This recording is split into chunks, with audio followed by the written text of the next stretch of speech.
سجل الوصفة هذه عندك، حضرتك مش تستحقها من قلبك وجيدك باش تخليك تعمل أبان خبز صابونة.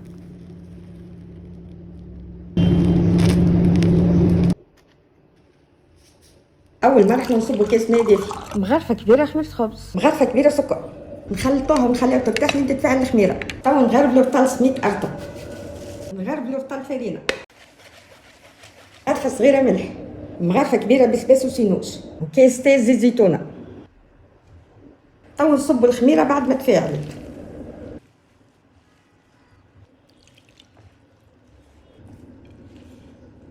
توا بعد ما زدنا 2 كيسان ماء اللي لمينا بهم العجينة توا باش نعجنوها.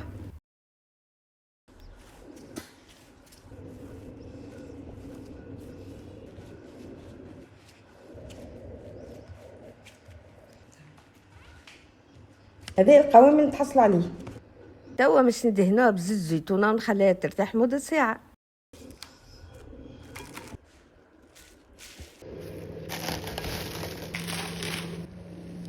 بسم الله ما شاء الله.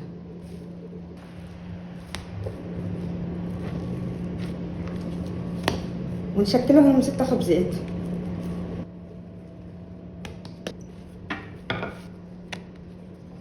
ونحلوهم بالقلقال.